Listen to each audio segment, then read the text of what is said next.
Amen. Amen. Amen. Guys, you already know we back with a whole nother episode of On the Porch, guys. You know we've been going crazy. We got Brian Waldron. Yeah, man. Billionaire B, better known as, man. He's been going crazy with the event spaces, man. I did like the little boost post thing on Instagram, and I'm just like, I had mad people coming in, and I made like 10 bands in a month. Off one space. At 22? At 22 years old. I do something called a minimum viable product, or an MVP, where you do the bare minimum to get the space looking presentable. And then you rent it out, get your packages, selling until you make money. A couple months down the line, you reinvest. Our record right now, from the time somebody has entered our program to have an event space, is 23 days. Dang. Okay, gotcha. You know what I'm saying? Like, for me, it's just like, if somebody chose to invest in our program, you'll probably give up before we give up on you. That's the thing. So at that point, I was just like, we may as well put a guarantee where we have a guarantee that, like, yo, you join our program, we're not going to stop working with you until you make at least 10,000. And then scale your venue, now it's 40,000. Like, we're not going to stop, like, working with you until you make that kind of money. You come to our program with a 680 plus, we'll take care of the rest.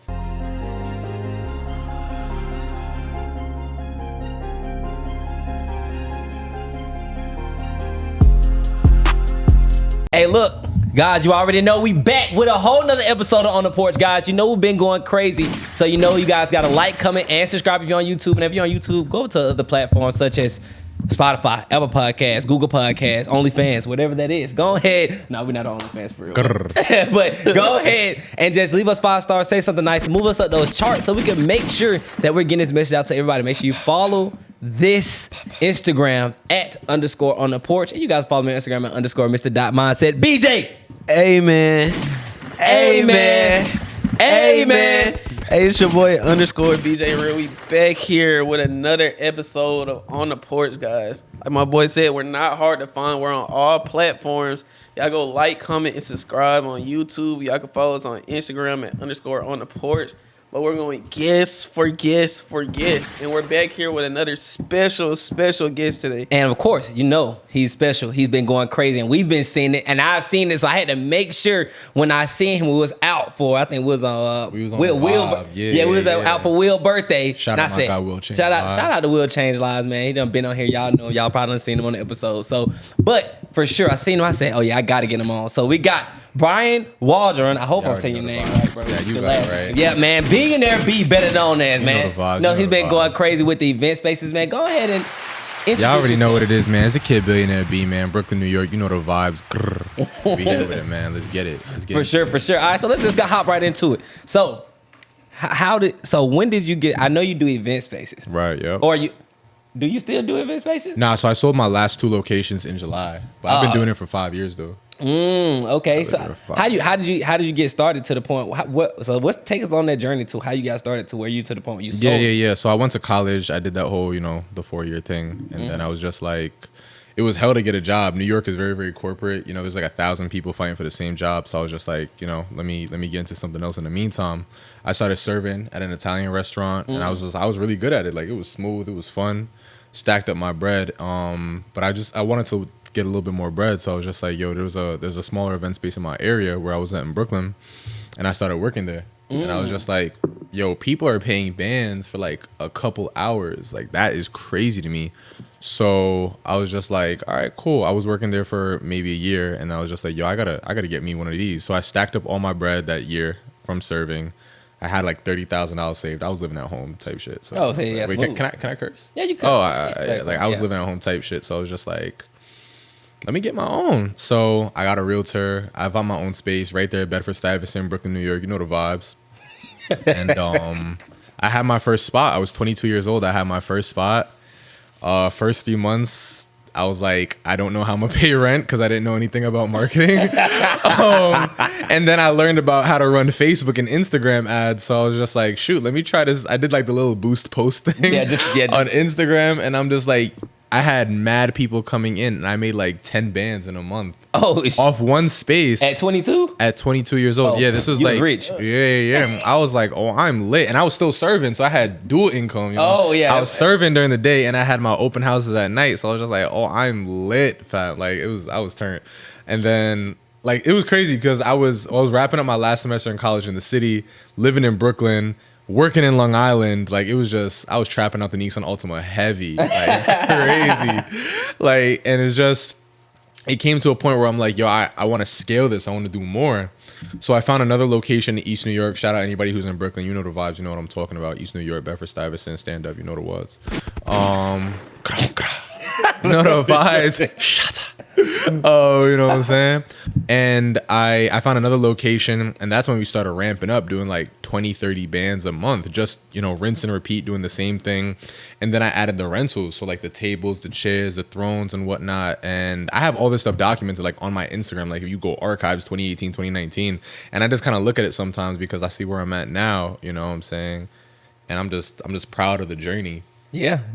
So who laid out the blueprint for you? So, like, how did you know like how to execute the event space? Shit, bro, I didn't. No, I did. He wasn't listening to the story for real. Like he like. That's wild. I'm thinking he had a mentor. Because the way you say you just hopped in it, and I know you said you didn't make no money the first 3 months, or you was just figuring out how to pay the rent for the first. Yeah, I mean, like I've always been like business savvy. So like, you know, I have the hustler's mentality. I used to sell candy in school. I used like my first $20 I ever made. I remember it to this day. I sold 3 Blue Eyes White Dragon Yu-Gi-Oh cards on the bus. Shout out all my anime heads. You know the vibes. Like, you feel me? I had 3 Blue Eyes White Dragons. I sold them on the bus to this kid for like $20. And like the minute that $20 changed, like entered my hand, like touched my fingertips, I was just like, I'm lit. Like, you feel me? Facts. And then I sold candy, and then I sold sneakers. Sneakers was like my first ever big hustle. That was like my first ever like grown up business. Yeah. Type shit. And then like after college, event spaces was like my big ticket type shit. So I always was like business savvy. Like I understood revenue and expenses and profit, and like I understood shit like that, you know, have more coming in than coming out. Yeah. It was just really tailoring it to the event space business. I didn't even know that there was like mentorship out there. Like I didn't know that there were courses. I looked for them online. I would Google like, how do I grow an event space business? And like there was really nothing out there for me. This is 2018. Like this is before all that shit. You know, it was just getting warmed up. Exactly. Yeah. So you say you were 22. So how much was like the startup cost? Like for you? Yeah. So to get that property was 11 bands. You had to do moving costs, right? So the rent at that time was about $38.50, and I had to hand over 1 month rent, 2 months security. So like 38.50 times 3 is like what, like 11 bands, something like that. And then I had to build it out. And that was the big problem. That was the big mistake that I made because I overspent on the renovations. And that's why a lot of people who come into our program, like they're just like, oh, you know, I want my venue to look like yours with the porcelain floors and the chandeliers. And I'm just like, hold on, like let's work up to that. Right. Because you really don't have to go crazy with your first venue. I do something called a minimum viable product, or an MVP, where you do the bare minimum to get the space looking presentable. And then you rent it out, get your packages, selling until you make money. A couple months down the line, you reinvest. And then that's where you use your profits to go and get the property up and running. You feel me? Okay. Right. So if you had 30 bands saved up, you had to spend 11 just to move in. You had to do some renovations, but you overdid the renovations. Yeah. Wait, did you blow through your whole account? Or 100%. I blew my entire savings. 100%, the whole thing.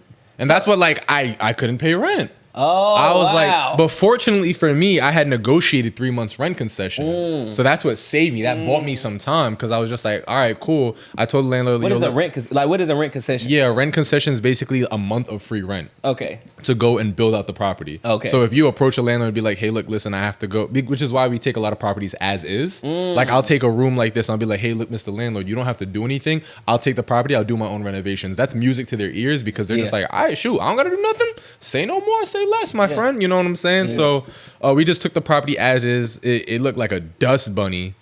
We, you know, redid the floors, redid the walls, put the lighting in. I spent the whole 30 bands. You know what I'm saying? But it's crazy because the growth is now I could build out 2 locations with that same amount of money. For sure. Oh, wow, really? Yeah, and that's what I did. By the time we got to our last 2 locations, Blake and Dumont, Brownsville, Brooklyn, you already know. We spent $30,000 on 2 locations, and it came out even nicer. Wow. Because we knew now how to source vendors, source furniture. I don't need this. I need that. I'm going to leave this alone. I was just more experienced now. So now when we have our clients in event space elites, that we show them how to find, fund, and fill their own event space, we tell them straight up like, yo, look, listen, we give you a roadmap. This is what you need. This is what you don't.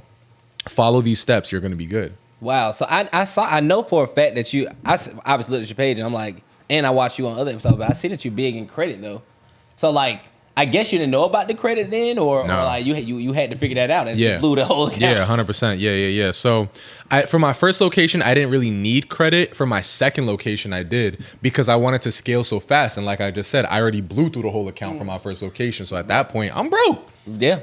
But I saw a good opportunity, and I'm just like, I can't let this shit slide. You feel me? Like I need this type shit. So, I had good credit because like I had never really used it before. Right. You know, like anybody who Yeah. doesn't use credit has good credit. You know Right. what I'm saying? Like, it's the people who overuse that shit who got fucked up credit. Yeah, for sure. So well, that's crazy because you hear like if you ain't got no credit, that's just as good as bad credit. That's what you hear. I had credit. I just didn't use it. Oh, so you had it. Okay. Yeah, okay, I got had you. credit. I just never like really tapped into it. Like I Okay, never. I got like, you. I had like one credit card. Okay. You know what I'm saying? I just Okay. barely use it because I grew up in a household where using credit was frowned upon. Mm-hmm. You know what I'm saying? Everything was like pay cash, pay cash, pay cash. You know what I'm saying? Right. So I had like a 720 something, 730 something, whatever case may. I had like one credit card. Didn't use it or anything like that. But I saw this property and I was just like, I'm doing the math. And I'm like, all right, I'm gonna need like 20 bands, something like Right. that. You know what I'm saying? So I went to Chase and I got me a Chase Ink Unlimited credit card. They approved me for like 15,000. I'm just like, can y'all give me more? Like I didn't know about credit limit increases and all that stuff. Where I was just like, can y'all give me more? Just asking a question. I'm just asking. Ignorance is great because You- ignorance actually will make you do something that seems stupid, but it's actually really smart. If you don't ask, the answer will always be no. That's You feel me? And was that a business or a personal credit? That was a card? business credit That card. was But a the thing business- about a business credit card though, right? Like a lot of people don't understand, like you're gonna PG for that shit, which is a personal guarantee because Yeah. if you don't have tax returns, whatever the case may be, like your business, like if your business is not standing on business, you're gonna have the PG. standing on business, make sure you're doing that. You know what I'm saying? So I got PG'd for the card, but as long as you pay it, like it's not gonna fuck up your credit. And that's personal guarantee, by the way, guys. Yeah, It's- personal guarantee. Basically, like you're putting your social after the business. Yeah. And the big thing about it is that people are so scared about this, but you have to understand something. Like no one's gonna lend to Brian LLC when they don't know Brian LLC. They'll lend to Brian Waldron because Yeah. like I see you, like I see what you're doing, whatever the case may be, but I don't know Brian LLC. But what a PG essentially is, a personal guarantee, is that like I'm using my own personal good credit as leverage for you to lend the business. So it's like you don't know Brian LLC, but you know Brian Waldron, and Brian Waldron is gonna stand on business for Brian LLC. That makes, yeah, okay, Type okay. shit. Yeah, So yeah, like for the sure. business credit card is gonna say Brian LLC. Yeah. It's Brian LLC's credit card, you know what I'm saying? But if Brian LLC fuck up, Brian Waldron's gonna be responsible. Yeah. So don't fuck up. Don't fuck up. You know Don't what fuck I'm up. saying? Which is why it's so big that we, you know, in our program we go through like MVP and things like that because we don't want anybody to fuck up. Right. So at that point when I was trying to get my second location, I got the 15,000. I asked them for the credit limit increase. They gave me the 25,000. At that point, I just liquidated that shit and I was able to get my next location and scale even faster, which is the beautiful thing about credit because not everybody has cash at their disposal. You feel me? If I could take a credit card and scale my ads, scale my marketing, scale my business even faster, and then just pay it back down, I'm lit. Yep, that's You true. feel me? And I hear you keep saying like location. So how important is like location with event spaces? And did you have like a good location for like the first one? Nah, all my space was in the hood, bro. Damn, that's crazy. Anybody who knows Brooklyn, bro, like anybody who knows Brooklyn, East New York, Bedford Stuyvesant, and Brownsville, they're the three worst neighborhoods in Brooklyn. Dang. All were in that area. They were all in the hood, yeah. But the thing about it is that you got to understand, like, there's McDonald's in the hood, there's Popeyes in the hood. They still $1 million businesses, you feel me? That's true. So the thing about it is that you need to understand your presentation, you need to understand your market. Like me, I'm not hung up on location as much when it comes to event spaces simply because I know that I'm going to outmarket somebody who's in a great location. I'm going to provide a service, I'm going to provide an experience, and I'm going to utilize my digital marketing capabilities to outsell you. My first location, I didn't even mention this yet. Oh, by the way, was in a basement. My first Wow. location was a basement, bro. No street traffic, no nothing. I didn't even have a fucking sign. So I guess, Hold on, a basement of what? yeah, no, I'm trying to think too. You know it's New York, so a basement of like was it a house, apartment? No, it was a commercial basement. It was under a restaurant. commercial basement. It was Ooh. under a It was restaurant. under a restaurant, yeah.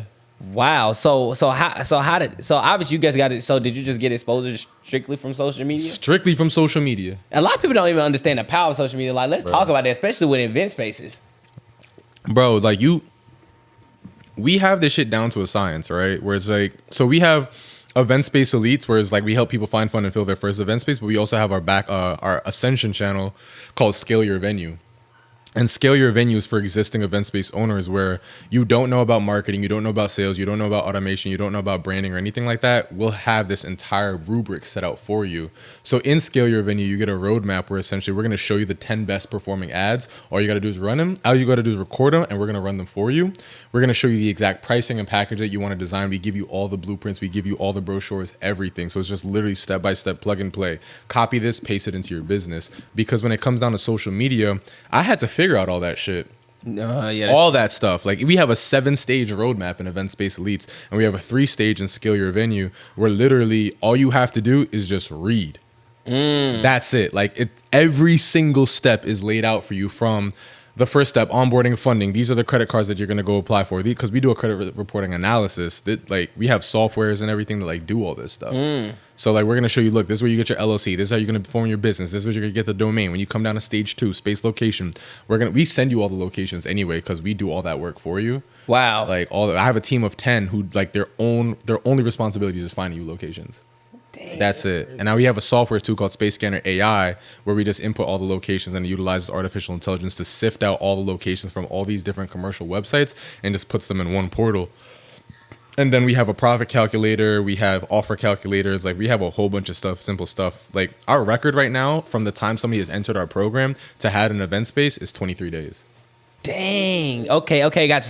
So if someone, obviously we turns out now. He turned. Look, he's like, wait, hold on. So wait, I gotta see. So if somebody wanted to get started today and get an event space, like what was some steps that you obviously ain't got to give it all the game, but give it all out to them? I'll give all the game. It don't matter to me. That's what I'm saying. Give it out. Give it out. So step 1, you'd come into the program. We'd onboard you. We get your location. We get your credit reports. We're gonna get you funding. Have to have a minimum 680 credit score to join our program, because we're not going to take your money if we can't help you. You're going to get funding. On average, people are getting, we only need $20,000 to $40,000 like that we want to get you, but we have people every single day who get like 60, 80, 100. You know, it is what it is.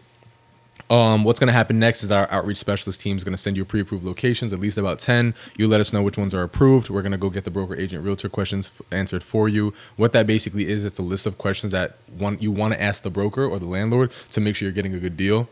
We're going to do a profit calculator for you. So we have all this stuff designed already in-house in our program. The profit calculator is going to generate basically what we estimate this location to project. Then we have our offer calculator, like, all right, cool. If this location is $20 a square foot, based on these questions that the broker, agent, and realtor answered, we should offer 12. Like literally the girl who just got her space in 23 days, they wanted $18 a square feet or $16 a square foot. She got it for 11. That's literally almost $2,000 a month off. Damn. So when people be like, oh, but I don't know if I'm gonna make the money back in our program. That's one example for you, Miss Mamas. So like we find you a location. Then once you get your location, we have already an attorney in-house to go and review your lease for you. And then once you get your space, now what we do is we intro you to our media buyer, our head of media buying, where you can literally go. They're gonna set up your ad account. They're gonna set up your Facebook. They're gonna make sure ads are running to your account. I literally have people getting bookings the same week they open up.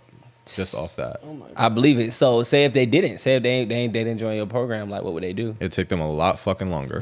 So just give us an example. So I guess some mistakes that they would make? No, not some mistakes. Just like say some steps they would take to find it. Say if they did it without your program. Right. Absolutely. So I mean, first and foremost, of course we don't encourage you to do anything without a mentor or have somebody guiding you. But right. I'm just saying, say if they say, not 100%. If you wanted to do this entire thing off like by yourself, definitely go on Crexy.com, LoopNet.com, Craigslist.com, CommercialCafe.com. Find your next location. You're gonna have to negotiate it on your own.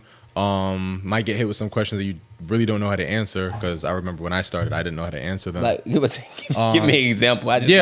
For example, if the landlord goes back to you and says, I can't offer you rent concession, what would you say? What negotiation tactics would you do? If the landlord says, hey, look, listen, this isn't permitted, this isn't approved by the city, what are you gonna do? If the landlord says, hey, look, listen, I'm not willing to put in any work, what are you gonna do? You know what I'm saying? And then a lot of times people, the biggest thing with event spaces is people get denied. Like people are gonna say, hey, can I use an event space? Use this spot as an event space, and the landlord's gonna tell you no. So we have a script that we use in our program. Wait, so why would they tell? What are some reasons? Because they don't want to take on the risk. What's the risk of owning an event space? People going throwing crazy ass parties, going until late, selling liquor, selling alcohol, fights, all that shit. They ain't there to be on a landlord, huh? You feel what I'm saying? I got you. So all right, so obviously they got to go to LoopNet, they go to whatever that is, and just try to figure out and then try to negotiate. Say if they even was to get past that part and they got them something, what would they have to do next after that? You got to build it out. So now with the build out process, now you have to have reliable contractors. You have to know what materials to use. Am I going to get porcelain? Am I going to use ceramic? Am I going to use laminate tile? Am I going to use vinyl? What color am I going to paint the wall? Should I do rubber molding? Should I do wood molding? What kind of finishes should I touch this? I've built out 7 locations. Okay. So I've seen like all this shit. Like that's why I'm saying, like when I first did my first location, I spent $30,000 on one. I can spend $30,000 on 2, probably even 3 at this point. Damn. So, what's the difference between like I know you say you encourage like the people you work with now to do like a basic build out, like the bare minimum. So what's the difference between like a basic build out and then like an over the top build out?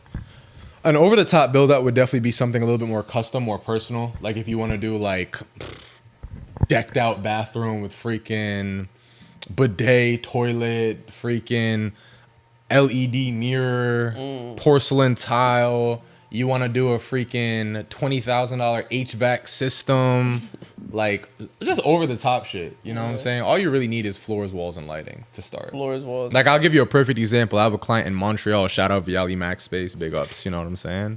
When I first met with them, they were looking at a build out of about $60,000. By the time I checked them out, and this wasn't even when we had the resources that we have now. It was just me. I was just, by the time I went through their entire build out, they only spent $10,000 and they were booked out every single week. Then they came back months later, redid the location. Now they're doing even crazier. They did $5,000 their first month, $11,000 their second month. Okay. So they were prepared to spend $60,000 and you saved them basically $50,000. Yeah, 100%.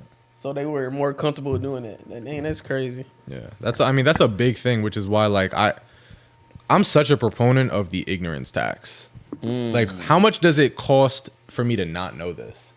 You feel me what I'm saying? It's true. like, if you want to make $10,000 a month, that's what? $120,000 a year? Yep. Right? I mean, you're making $50,000 right now a year. It's costing you $70,000 to not know how to make $120,000. Damn. So that's what, like, for me personally, is always like, what the fuck do I not know? Like, why am I not here? When I was making 10 grand a month, it's like, what do I not know to make 50? When I was making 50 grand a month, it's like, what do I not know how to make 100? You feel what I'm saying? And then so on and so forth. So I mean, like, I feel like a lot of people are kind of cutting their nose to spoil their face, as my mother would say, when they don't invest in themselves. And I'm not like, fuck me. Like, you ain't got to invest in my shit. Like, I don't give a fuck. You know what I'm saying? Like, but just like do something, because you're going to spin your wheels to the point where they spin into the ground and the car falls over. Yep. You feel what I'm saying? So if somebody was to invest in your program, how much would it cost them? And then how much? Whoa. Oh, hold on. Wait, whoa. Who's man's? Like, who's man's? Damn, B, what the Bro, a little foreplay? Take me on a date? Like, damn, bro. How much would them investing in you, how much would that bring a return to them? So first and foremost, I'm not saying any of this for anybody to invest in what we got going on. Hold on, wait. Yeah, we got. You know what? We're gonna get in there. I just want to hear something, because you obviously you sold your locations now, but Right. at your peak, how many locations did you have?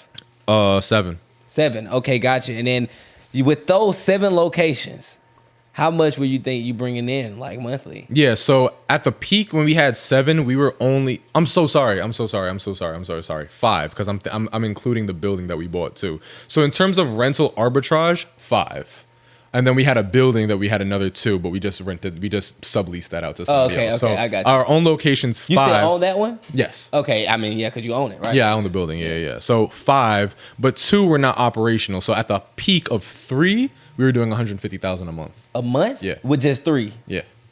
Ain't no fucking way. You can tell my Instagram. Actually, document the process. It's on my Instagram. Document the process. I don't cap, bro. It's on my Instagram. So what type of clients are you getting, like, by doing that? Like, who's renting out the venue? Oh yeah, for sure. Like, what's Baby showers, wedding receptions, kids parties, birthday parties, bar mitzvahs, bat mitzvahs. Those are, you know, hey, bro, I've had a couple. You know what I'm saying? They turn up. You Yeah, know for what I mean? sure. I was gonna ask. I mean, obviously, right now with the economic downturn that's going on right now, we obviously see it. So with that going on, that doesn't like scare anybody from doing the event space? Because I mean, people don't have to pay. Event spaces have Do you been feel- around since the dawn of time. They have been. Like yeah. Jesus and the 12 disciples was at an event space when that picture was taken. It's a recession-proof business. It is. It's like we survived COVID. We survived economic, like all that shit. So why do you feel like it's recession proof though? Because I mean, obviously, people just don't have to pay for We it. got a non-believer, fam. Like, who's So really? people don't have to pay. Yo, for we it. have a doubter in our midst, bro. Like, Come what's on really now, like, I'm just trying to figure it out. Like, yo, why is he grilling me like this? Like, yo. I just gotta ask. He's 'cause, like, yo, I this is- smell cap. Like, this is the questions that the people gonna ask. nah, fuck with you. Yeah, nah, for sure. I know. Yeah, Nah, it makes for good content. So it's a recession-proof business because one thing, like, there's certain habits that people have, no matter when they're happy or sad, that they're always going to indulge in. Why do you think liquor stores survive so well during times of economic downturn? Put a liquor store in the middle of the hood. You feel what I'm saying? Like there's just certain vices that people have. People love to Unfortunately. fucking party. They do. You know what I'm saying? Like, if I just lost my job, shit, now I want to fucking party. You know what I'm saying? I have somebody just died in my family. I have to have a funeral. I have to have a repast. Where am I gonna go? I'm gonna go to an event space. You know, it's my birthday. What am I gonna do? I want to have a party. So it's just like people always want something to celebrate, and literally, COVID taught me that. Because even during COVID, when like everything was shut down, people still wanted to fucking party. And then when COVID opened back up, dude, that's when we had our first $50,000 month. I already know when they open back up, that was went crazy. Tell you, I know he been trying to ask a question for the last 50 minutes. My brother, I ain't gonna cap. I'm trying to open a photography studio, but event space and the same thing. Yeah, Same thing. yeah. I'm trying to do that middle of next year. So like, I heard a video you on David Shands before saying like split like $20,000 or $10,000 credit card and kind of split that up as far as like your building cost and as far as rent and that's stuff like a that. general good rule to do. Like just to split your initial your seed money into build out, into moving costs and build out costs. So if you have like a $20,000 credit card, that kind of gives you a rough estimate of your budget to allocate. So like, all right, cool, I have $10,000 for build out to renovate this property, and I have $10,000 for my moving costs. Typically moving costs would be maybe 1 month rent, 1 month security. So that should tell you, all right, cool, I could comfortably afford like a 4 or 5K investment in moving costs. That's like a general rule of thumb. Okay, and you also you said like, do you also give yourself like a 3 to 6 month like gateway to turn everything around? Did I hear that wrong? Or like with that, say if you do have that 20 or 10,000 credit card, using that other half is like, you know, as a time period to kind of keep you up. So when you're negotiating that lease, what you want to get is rent concession, and that's gonna give you more cushion. Okay. Because if I would not sign a lease unless I get rent concession. Not at all. Damn. Like I don't care how good it is. I'm not gonna sign a lease because I want to give myself that extra cushion that you're asking for. Yeah. I want that 2 to 3 months. Like the girl who just got her event space in 23 days, she has 3 months rent concession. She can fuck up for month 1, 2, and 3 and still be good. Damn. So imagine you have 3 months rent concession, and then you just built out the entire location. You have your first booking within 30 days. You have 2 months where you're caking and you're not even paying rent. You feel what I'm saying? That's how you set yourself up. You feel what I'm saying? And that's like the real key of that, what I advise to everybody. And like you say, like you see it on my Instagram, I'll give that information out freely. Like that's really the way. So like you're buying yourself that extra 2-3 months or whatever with that rent concession. And then when you pay your moving costs, you're usually paying a month up front. So that's an extra month. So you have 4 months, give or take, to figure shit out. Okay. And when it comes to branding your event space, what would you say? Are you branding more so yourself or what is the branding of the event space? Yeah, that's a great question. One thing I'll say to that is that people buy people before they buy product. So like some of like my most successful students, like they show themselves. They show like, hey, like for me, when I first built out BK event spaces before we were Mannequin, it was just like, yo, what's going on? My name is Brian, 23-year-old entrepreneur. I have my new event space right here, 1542 Fulton Street. Come check me out. You see we got the lighting. You see what we got going on. Big things go on. You feel what I'm saying? Like pull up. You know what I'm saying? And people would see that, but like, all right, cool. Like I see who I'm doing business with. Cool, it's not just another faceless brand. You know what I'm saying? Don't get me wrong. Like once you build up your clientele, you can go back to being faceless. But like at the beginning, people buy people before they buy products. So it's going to be much easier to sell. For example, I have a client in Brooklyn. Shout out Paula. Shout out Brooklyn Couture House. You know the vibes. They made $10,000 their first month just showing the process. No ads. No fucking ads. Wow. $10,000. That makes sense because they like with 1,000 square foot property. Damn, because people just want. I guess people just really want to support it. Sometimes people just want to support. Yeah. Now when people support, which I learned this from, because it's just like when I started running ads or when I first started posting about teaching real estate or whatnot. When I'm posting about it, oh, you teach real estate? I do. Damn, could have fooled me. Nah, fuck with Might come on here dressed like a crazy man, huh? But nah, for sure. But just when you first start posting about stuff, you always get an influx of support. People buying at first. Yeah. but then eventually just falls off because you touched all your audience that's going to support you. So now you got to go find a new audience. Yup. So what do you say about? I guess that's when the ads kick in. Yeah, absolutely. So a big thing that we do in our program, especially here in Scale Your Venue, is that like there's certain marketing brand assets that you want to put in the business. So like we have like the top 10 best performing ads, and then you have to know the specific target audience to go and run those ads too, because it's one thing to turn on an ad, but you have to show it to the right group of people, right? Okay. Not only is it important to show it to that right group of people, but you want to show the right creative. You want to show so like some of the best performing ads that we would run is like an actual live party going on, or a setup of an event. Like we're setting up for your event. Right. One piece of content that I love to run for event space is like POV, you booked mannequin. Or like POV, we're setting up for your 30th birthday. So people really see, it's like the behind the scenes of booking the actual event space. Yeah. So it's not, because like I look at so many people who come to us in Scale Your Venue, I look at their Instagram and it's just like flyer, flyer, flyer, flyer, flyer, flyer, flyer, welcome, welcome, welcome, flyer. I'm like, I don't know what the venue looks like. At all, yeah. Like, you want me to book your venue? I don't know what the fuck it looks like. So we show them literally like, oh my God, dude, I could give you testimonials for days. I had this girl, she's in Atlanta. She's in Atlanta too. She made $6,000. No, I'm so sorry. She made $4,000 her first 6 months before joining our program. $4,000 her first 6 months. First month in the program, she made $6,000 in 1 month. It's small tweaks. Wow, 4,000 in 6 months. Yeah, shit, it's what you don't know, bro. Yeah, for sure. You paying for it. Like you know what I'm saying? It's the ignorance tax. So I got a question. So obviously, there's some liability that could come along with this, right? So how do you go along the liability? Like, what are some things that are you dealing with a lot of risk? People coming in and messing up your stuff, people hurting yourself on your stuff. Or how do you get over those things? In 5 years that I ran event spaces, I've never had cops show up. God damn. That's crazy. I lied. They showed up once, and I made them feel like idiots. Why did they show up? Like, so they showed up because like somebody said something. They showed up once, and the dumbest. This is why it's so important to have the information, right? They came and they were just like, you can't run events in a commercial location. You can only run events in a commercial location. And they asked for my lease. I sent it to them. They went home feeling stupid. That was the only time cops had ever showed up to my venue. But so how do you keep that from happening, though? Yeah, I mean, 5 years, obviously. So one thing I'll say is that it is inevitable because you're running events. Like it's inevitable, right? You know what I'm saying? To minimize that risk, one, you have to look at who you're renting to. Like when bro asked me what type of events are renting out, I didn't say pasta parties. I didn't say 21-year-old. I didn't say niggas trying to sell tickets and shit. We don't do none of that. Yeah. There's no paid events. It's all in our contract. We don't do none of that. Baby showers, kids parties, wedding receptions, nice, wholesome shit. Yeah. You feel me?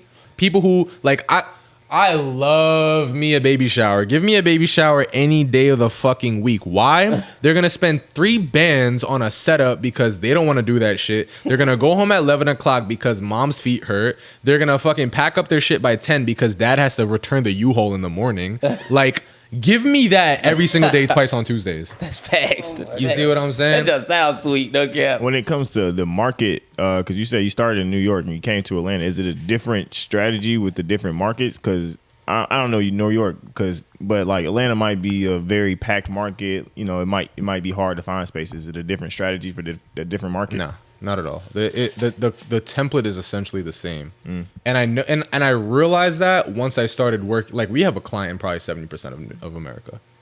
Like once we started getting clients in like Oregon, and like finding spaces and turning that shit up, I was like, yeah, we're lit. The template is essentially the same, and so many people think that oh, like he did it in New York, it's harder there, or it's easier there, or like whatever bullshit they want to feed themselves. I'm like, the template is the same. You want your beliefs are what's wrong. Like you think it's going to be something different. You have a good space, you run ads, you have good customer service, people will buy. That's it. You feel me? And one more thing I would say to that is that also, like, people feel like, oh my God, like, you know, I have a small city or whatever. Okay, cool. Granted, you have to understand they're not living here. This is not Airbnb. That's fake. You feel what I'm saying? They're coming for one night. Oh, my space is so far. They're coming for one night. They don't not sleep here.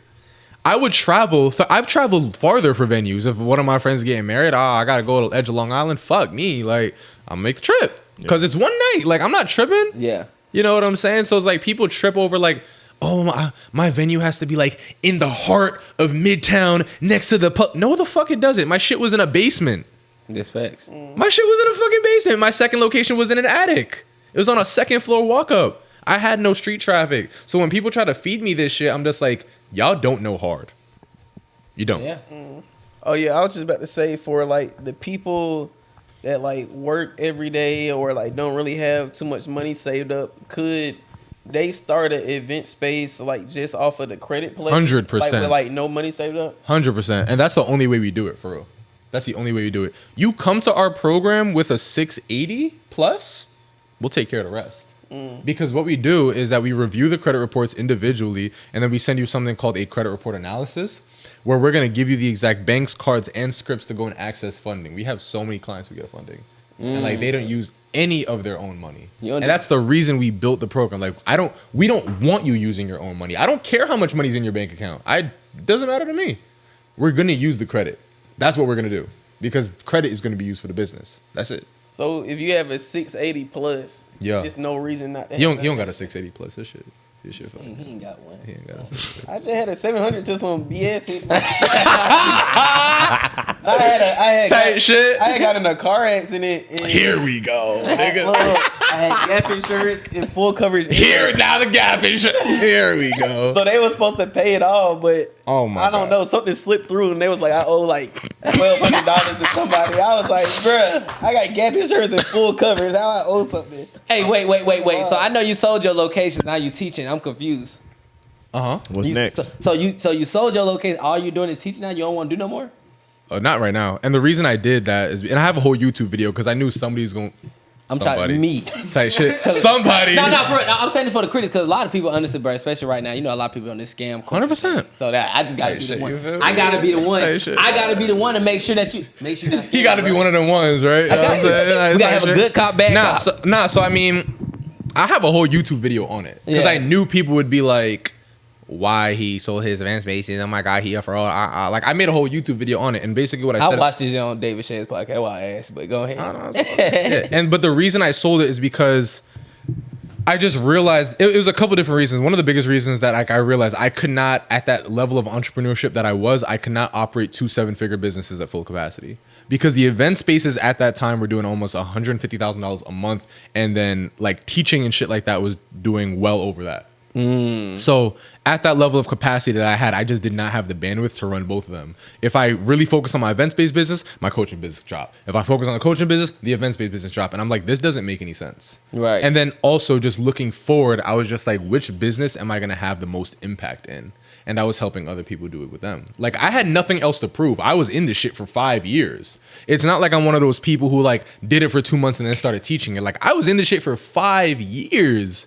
All this shit is documented. From the time I had my first space to the second, to the third, to the fourth, till I lost it all. I got it back. Like all this shit is documented. And then at the end of the day, it was just kind of like, I guess I don't want to say I lost the passion for it, but it was more so like, for me to make the kind of money that I wanted to make at that point, I wasn't prepared to do the level of work that was required in that business. Okay. So All good. it was. I addressed all those reasons in the YouTube video because I knew You answered that really well. I know we I were did. gonna get them. We were gonna attack you.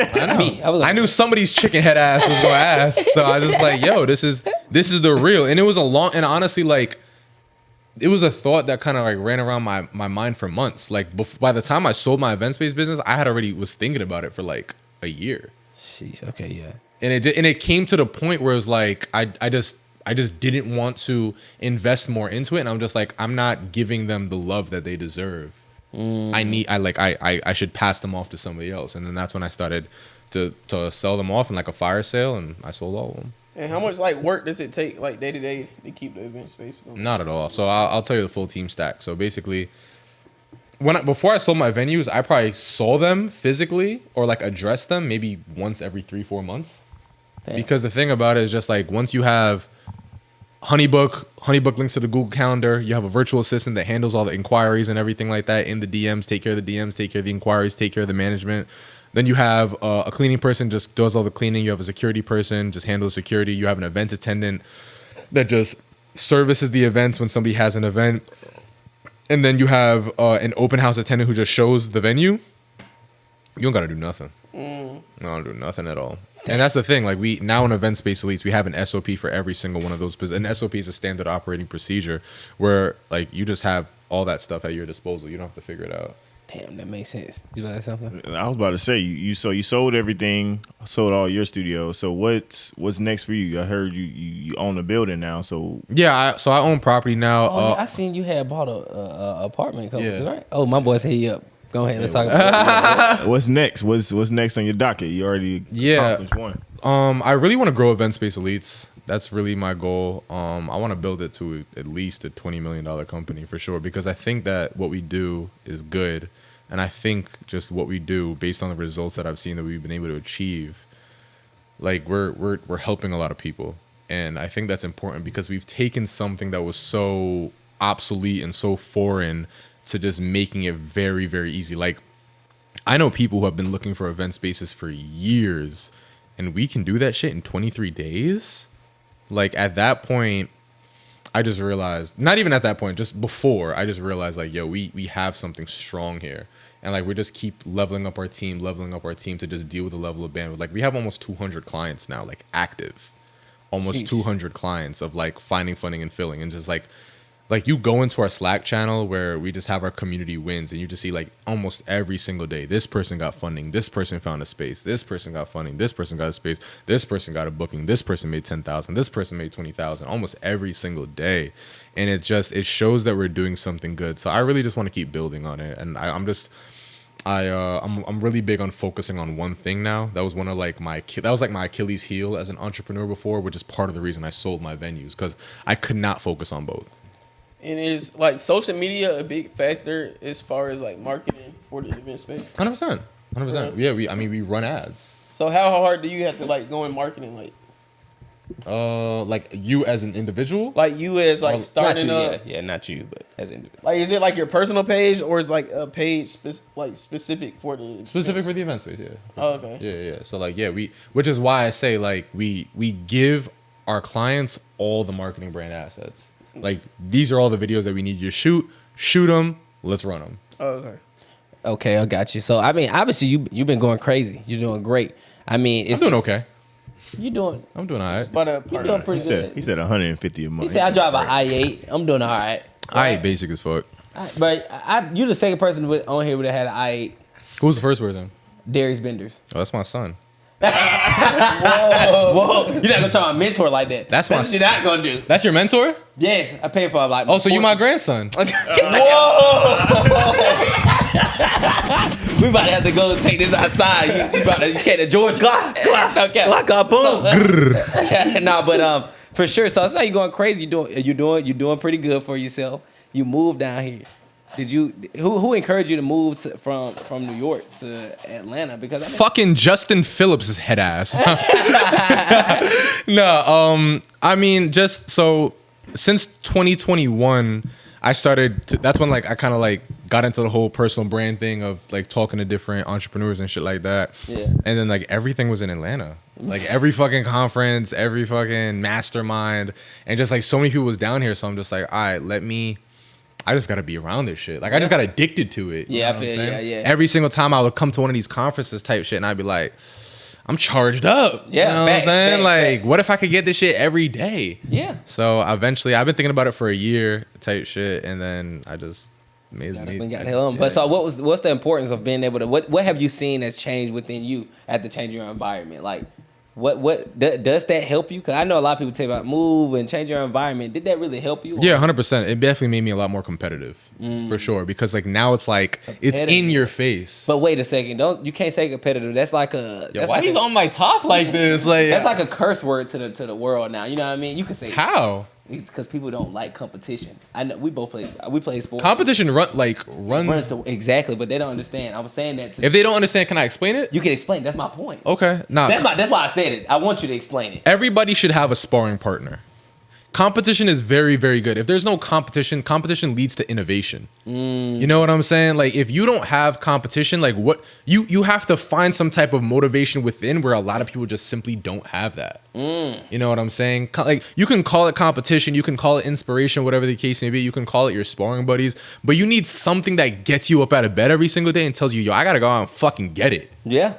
So it's just like you're gonna find it in either motivation, inspiration, or competition. For me, I pull from all three. I'm motivated by niggas, I'm inspired by niggas, and I'm hella competitive with niggas. Like niggas who are like my friends, I'm just like, damn, bro, this nigga just really made fucking I'd be like that too. $1 million in a month. Like I'm on his top, and it's not on some hateful shit. Like I don't have a hateful or envious bone in my body. Like it's just not a concept that I even understand. Yeah. Like why hate on somebody when you can learn from them? Yeah. So like all my friends who make money, who like make more money than me, and shit like that, I'm on their top. Like bro, like how do you do that? Yeah, fair. Show me. Like what really go on? Like you know what I'm saying? So like competition is extremely important because like you gotta dig from that place within. People ask me all the fucking time. I'm honestly surprised y'all ain't asked me this question, but like, what motivates you to go out there and fucking get it every single gotta ask you day? that. You just know you're a dog. You know what I'm saying? I don't have to ask that. You feel what I'm saying? So like, I mean, for me, like, it's just the humble gratitude of just having an opportunity to go out there and get it. Like God put me on this earth, like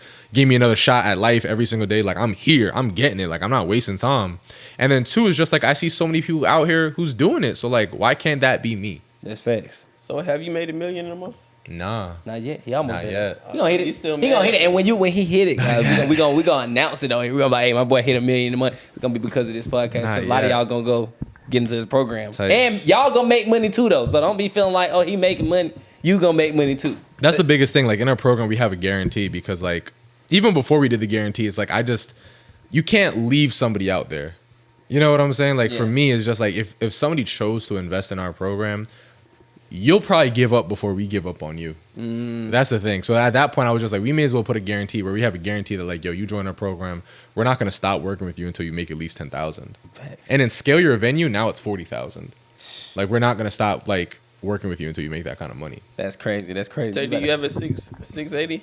Nah, I'm at like a 650, no cap. But He close. He can't get in the I ain't club. gonna- Hey, look, I'm happy. You know, he said that with no problem. Nah, I ain't gonna care. I'm about to pay my car off, so I'm chilling. I ain't Type mad shit, at you feel myself. me? But no, I want to ask. Goddamn. If you forgot, it's okay. We can move No, on. I did. My brain We did good. just go empty like a motherfucker. All right, so listen. You going crazy. I know you're down here. And I mean, you didn't want to talk about Ice Spice with me. Or with BJ, at least. Not with me. It was you, bro. My whole self. I Spice is shorty. I don't want to push up. It's shawty. That's So you it. don't do that. So You a munch? Hey yo! Nah, you saw the way he licked his lips out? Nah, bro. Nah, bro. Nah, you're out here. You got a girl? Yeah. I have a girlfriend, yeah. What made you get a girl, bro? You killing it, bro. And you tell them you moved out here to Atlanta with your girl? So she's a nurse, so she still has her nursing contract in New York. Okay, does she live here or is she staying? Nah, like she comes back and forth. How's that? It's cool. Temptation? Nah, not at all. Not at I all. don't want nothing out here. What? That boy's strong. So wait. So how do you not want nothing out here? I guess if your girl a good girl like that, there's nothing like that. But you saying you making it seem like, bro, like girls in Atlanta, because you're not just gonna try Georgia and Atlanta like that. Like we just ain't having it. I didn't say y'all didn't have it. But you say I said I don't want nothing out here. I'm good. Like good. I don't want nothing out something. here. What keep you focused like that though, for real? Like to the point where what does your girl do for you that makes you like say, you know what, bro, I ain't even worry about nobody, even if you're in New York, and I know I can do anything. She's amazing. Period. There you love go, that. King. How is she amazing though? Give us a step of an amazing Family woman. Feud. Good answer. She's beautiful and she can cook. Good answer. That's amazing.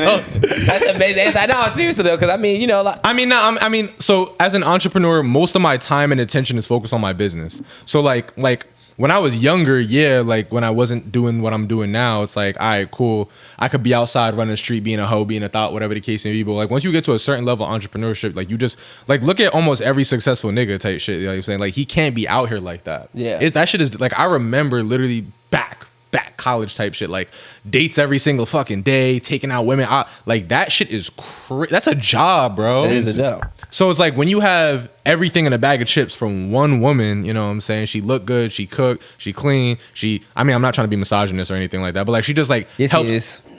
Here we go. I'm just playing. Like, I'm just kidding. He not y'all. Like she just helps you with your vision. You don't need to look for anything anywhere else. You feel what I'm saying? Like you just don't. You know what I'm saying?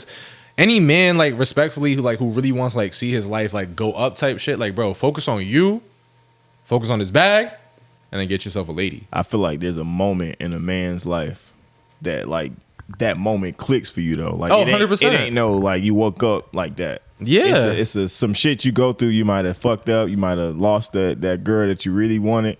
It's that moment that like, what was that moment for you? I mean, for me, honestly, I just got tired of that game. Like I didn't have to lose nothing. It's just like I just wanted more for myself. Like I'm looking at it like, I just got with this one, I got with that one. At a certain point, that shit gets tiring, bro. So for me, it's just like I don't want this shit no more. It's kind of like when you young, you think, oh my God, I love partying, like I love drinking, I love doing this. Like at a certain point, that shit gets old. Yeah.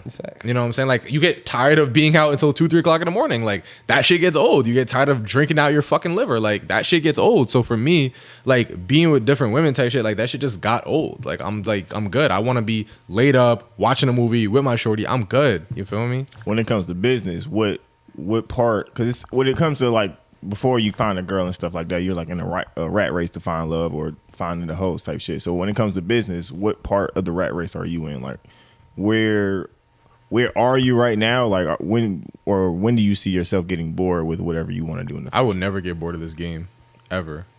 Entrepreneurship. It's not like an end goal that you see right now? There is no end goal. As soon as you hit the goalpost just moves. And the thing about it is it's like there's a really good TED Talk on this by Simon Sinek where he talks about game theory. There are certain games that have an end goal. It's like Monopoly. Everybody else goes bankrupt. There's one winner. That's an end goal. There are certain games that do not have an end goal. For example, fitness. You can't win fitness. You go to the gym, you get your dream body, you have to maintain that shit. There's no end goal. When it comes down to love and marriage or whatever the case may be, this nigga on his phone, he married now. You know, I'll fuck with you. Look at you on my top. No cap. I'm about to get my she gonna cut me out when I finish. Like, oh, you gonna care about me? I gotta go to work. All right, bro. No. You know what I'm saying? So like it's like love and relationship. Like after you date your partner, right? Is you get married. After you get married, you got to keep the spark going. You know what I'm saying? You got to get kids, whatever. Like if you want, whatever you into. So it's like there's certain games in life that the goalpost constantly moves. And for me personally, with entrepreneurship, I was like, all right, cool. My first goal was making $10,000 a month. Then it was 100,000. Then it was 500,000. Then it was $1 million. Then it's gonna be $1 billion. Whatever the case may be. So like the goalpost never stops moving. It's a game that I'm just addicted to. I genuinely love the game of entrepreneurship, game of business. Like I think about this shit every single day, and I will never fucking stop. There's no retiring. There's no giving up. It's just you keep going. That's it. I mean, goddamn, it ain't even no better way to end this thing off. You feel me? I could keep going, but since I gotta go, He made making $10,000 a month like it's nothing. It is nothing. It is nothing. Honestly, nowadays, bro, you realize like nowadays, like the 6 figures a year, making $100,000 a year, that shit can't get you shit. You need 300. That was like the 6 figures a year. That was like the college bare minimum. Like everybody wanted to research a job that's making 6 figures plus, but it's like when you get an entrepreneurial world, it's like, but I'd be like, but it's talking about millions now. So if I do a 10K, I'd be like, damn. Damn, I'm saying, but no cap. But it's just all about. But you are where you are. Your journey for about people that's watching. You are, and eventually you'll get to that point where he like 10K, 50K, 100K, you know. And at some point it's just like I got to make $1 million. But man, look, so we've been here for a minute, but we dropped these episodes at the beginning of the week. Okay. So we dropped this episode at the beginning of the week. We like to leave them with something they can actually go implement this week, whether that's mentally, physically, emotionally, financially, or spiritually, to actually make their lives better. Right. So we call it give them some. Okay. So we need you to give them some game that they can go implement this week that'll make their lives better. Yeah, absolutely. Look to that camera right there. Look into that camera right there. All right. Like how saucy you want me to be? It don't even matter, bro. Don't even matter? That's up to you. Oh man. All right, cool. I mean, first and foremost, like I'm a big book reader. I need everybody to definitely like, chop it up with some books. Like if you don't have the money to get into mentorship or whatever the case may be, like reading is honestly one of the best things. And a book I recommend to everybody, one of the biggest books that ever changed my life is Ready, Fire, Aim by Michael Masterson, 0 to $100 million. Whatever stage of business that you're in your life, definitely get that book. Also get $100 million Offers by Alex Hormozy. That book is cold I read as that fuck. shit, I ain't gonna lie. Book is cold as fuck. I just read Switching gears for a second. If you got fucked up credit, that's on you. But if you stay with fucked up credit, that's super on you. So definitely what you want to do is you want to get that shit right. Honestly, like I have a YouTube video. It's all free. Like I have 2 big YouTube videos on how you could boost your credit score, any of the 5 factors of credit, whatever the case may be. If you want to get into an event space, I have a totally free guide. If you want to top into that, just go to myfirsteventspace.com. It's a totally free guide. Chop it up, check it out. It'll break down exactly how you can find fun and fill your next event space in the next 90 days or so. Check that out. Those are all actionable steps that I want y'all to all take care of right now. Let's go. Let's get it, man. Guys, we can't say it no better than he just said it. Make sure you guys tap in with him. Follow us again on Instagram at _Mr.Mindset. I mean, that's me. Boom. Follow us on Instagram at _on the porch. Follow me on Instagram at _Mr.Mindset. And guys, make sure you like, comment, and subscribe. And if you feel like he gave you a lot of game, do something. Leave a super chat because we're going to continue giving this game to you, making sure that we're getting better people on, give you better information. I don't know if it get better than this right here. Type My shit, boy you feel going me? crazy. So, but we want to make sure we're doing that. And also, if you on our other platform, if you on YouTube, go up to other platforms such as Google Podcasts, Spotify, Apple Podcasts, whatever that is. Leave us 5 stars, say something nice, move us up those charts, and leave fire. Like I said, just leave fire in the chat. If you guys got a lot of game from this, I think I'm going to go start an event space. I think maybe me and BJ would just go do this thing together. We might as well just go get it. I think I got more than this. Nah, he got to get his credit right. Oh, I think I'm good. But BJ, where can they find you at? I go ahead and follow me at _BJ Real, man. Y'all go follow the podcast at _on the porch, man. Hold on, if wait. y'all got a 680 or better, go get an event space, man. Why not? Type shit. And what Go can get it from my boy, man. Where they can find you. Where can they find you at? Yo, y'all tap into me at Billionaire B, just like the name spelled, at Billionaire B. Follow me. I give out game every single day. Tap in. Let's get it. Woo, we out. Peace. Gone. Glah. We could have kept going. I could have kept going. Okay. Glah, glah. JT on the track again.